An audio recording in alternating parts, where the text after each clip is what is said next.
നമസ്കാരം. കഴിഞ്ഞ ദിവസം ഇന്ത്യൻ എക്കോണമിയുമായി ബന്ധപ്പെട്ട് പുറത്തു വന്ന ഒരു പ്രധാന അപ്ഡേറ്റാണ് ഇന്ത്യൻ ഗവൺമെൻറ് ബോണ്ടുകൾ ഉടൻ തന്നെ ബ്ലൂംബർഗ് ഇൻഡെക്സിൽ സ്ഥാനം പിടിച്ചേക്കും എന്ന അപ്ഡേറ്റ്. റീസെൻ്റ്ലി JP മോർഗൻ ഇൻഡെക്സിൽ ഇന്ത്യൻ ഗവൺമെൻറ് ബോണ്ടുകൾ സ്ഥാനം പിടിച്ചിരുന്നു. അതിനുശേഷം 2024 സെപ്റ്റംബർ മാസത്തോടു കൂടിയായിരിക്കും ബ്ലൂംബർഗ് ഇൻഡെക്സ് സർവീസ് ലിമിറ്റഡിൽ ഇന്ത്യൻ ഗവൺമെൻറ് ബോണ്ടുകൾ സ്ഥാനം പിടിക്കുക. JP മോർഗൻ്റെ ഇൻഡെക്സ് എമർജിംഗ് മാർക്കറ്റ് ഗ്ലോബൽ ഇൻഡെക്സിലായിരുന്നു ഇന്ത്യൻ ഗവൺമെൻറ് ബോണ്ടുകൾ സ്ഥാനം പിടിച്ചത്.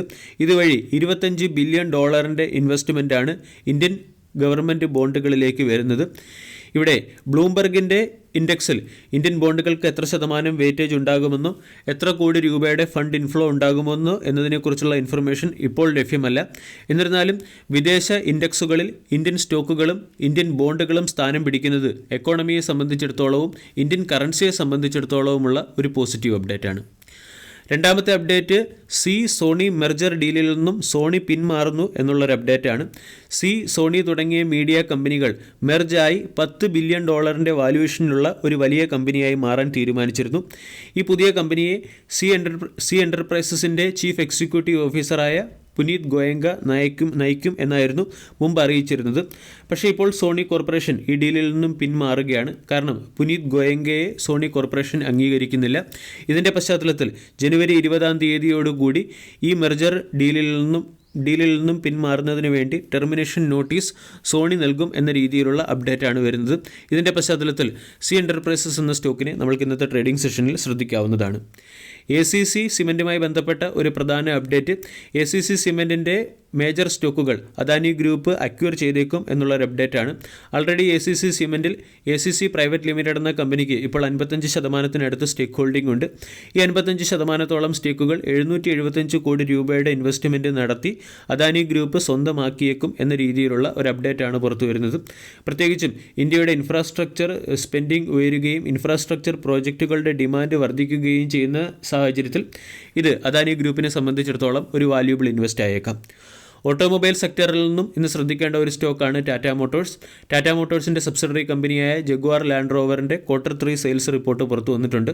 Q3യിൽ 27% സെയിൽസാണ് ഇയർ ഓൺ ഇയറിൽ കമ്പനി നേടിയത്. ജഗ്വാർ ലാൻഡ് റോവറിൻ്റെ സെയിൽസ് 1,1043 യൂണിറ്റായി മാറിയിട്ടുണ്ട്. ഇയർ ടിൽ ഡേറ്റിലെ സെയിൽസ് 2,91,113 യൂണിറ്റായി മാറിയിട്ടുണ്ട്. ഇത് കഴിഞ്ഞ വർഷത്തേക്കാൾ 28% ഉയർന്നതാണ്. റീറ്റെയിൽ സെയിൽസ് 29% വർദ്ധിച്ച് 1,91,040 യൂണിറ്റായി മാറുകയും ചെയ്തു. ഓട്ടോ സെക്ടറിൽ നിന്ന് നമുക്ക് ശ്രദ്ധിക്കാവുന്ന മറ്റൊരു സ്റ്റോക്ക് ബജാജ് ഓട്ടോയാണ്. ബജാജ് ഓട്ടോയുടെ ബൈബാക്കിന് ബോർഡ് ഓഫ് ഡയറക്ടേഴ്സ് അപ്രൂവൽ നൽകി 4,000 കോടി രൂപയുടെ ബൈബാക്കാണ് കമ്പനി കൊണ്ടുവരുന്നത്. കറണ്ട് മാർക്കറ്റ് പ്രൈസിൽ നിന്നും 40% ഹയർ സൈഡിൽ 10,000 രൂപ പെർ ഷെയർ എന്ന റേറ്റിലാണ് ബജാജ് ഓട്ടോ അതിൻ്റെ ഷെയറുകൾ തിരികെ വാങ്ങുക. ടാറ്റ ഗ്രൂപ്പിൽ നിന്നും മറ്റൊരു IPO കൂടി ഉടൻ തന്നെ പ്രതീക്ഷിക്കാം എന്നാണ് ലേറ്റസ്റ്റ് അപ്ഡേറ്റിൽ പറഞ്ഞു വരുന്നത്. ഇവിടെ Tata auto component system limited എന്ന കമ്പനിയായിരിക്കും ഇനി മാർക്കറ്റിൽ ലിസ്റ്റഡ് ആകാൻ പോവുക. ഈ IPOയുമായി ബന്ധപ്പെട്ട പ്രാരംഭ നടപടികൾ ടാറ്റ ഗ്രൂപ്പ് ആരംഭിച്ചിട്ടുണ്ട്. ഓട്ടോമൊബൈൽ സെക്ടറിൽ നിന്നും ശ്രദ്ധിക്കാവുന്ന മറ്റൊരു സ്റ്റോക്കാണ് ഐഷർ മോട്ടോർ ഇക്കഴിഞ്ഞ തമിഴ്നാട് ഗ്ലോബൽ ഇൻവെസ്റ്റേഴ്സ് മീറ്റിൽ 3,000 കോടി രൂപയുടെ ഇൻവെസ്റ്റ്മെൻറ്റ് നടത്തുന്നതിന് വേണ്ടി തമിഴ്നാട് ഗവൺമെൻറ്റുമായി ചേർന്ന് മെമ്മറാൻഡം ഓഫ് അണ്ടർസ്റ്റാൻഡിംഗിൽ ഒപ്പുവെച്ചിട്ടുണ്ട്. റോയൽ എൻഫീൽഡിൻ്റെ പ്രൊഡക്ഷനും അതുപോലെ തന്നെ കപ്പാസിറ്റി എക്സ്പാൻഷനുമായി ബന്ധപ്പെട്ടായിരിക്കും കമ്പനി 3,000 കോടി രൂപയുടെ ഇൻവെസ്റ്റ്മെൻറ്റ് നടത്തുക. IRM എനർജി എന്ന കമ്പനിയും തമിഴ്നാട് ഗവൺമെൻറ്റുമായി ചേർന്ന് 888 കോടി രൂപയുടെ എനർജി പ്രൊജക്റ്റുകൾ നടത്തുന്നതിന് വേണ്ടി മെമ്മറാൻഡം ഓഫ് അണ്ടർസ്റ്റാൻഡിംഗിൽ ഒപ്പുവെച്ചിട്ടുണ്ട്. PSU സെഗ്മെൻറ്റിൽ നിന്ന് നമുക്ക് ശ്രദ്ധിക്കാവുന്ന 2 സ്റ്റോക്കുകളാണ് BEML, ഓയിൽ ഇന്ത്യ തുടങ്ങിയ സ്റ്റോക്കുകൾ. BEML എന്ന കമ്പനിക്ക് മിനിസ്ട്രി ഓഫ് ഡിഫൻസിൽ നിന്നും mechanical minefield making equipment Mark II നിർമ്മിക്കുന്നതിന് വേണ്ടി 329 കോടി രൂപയുടെ ഓർഡർ ലഭിച്ചിട്ടുണ്ട്.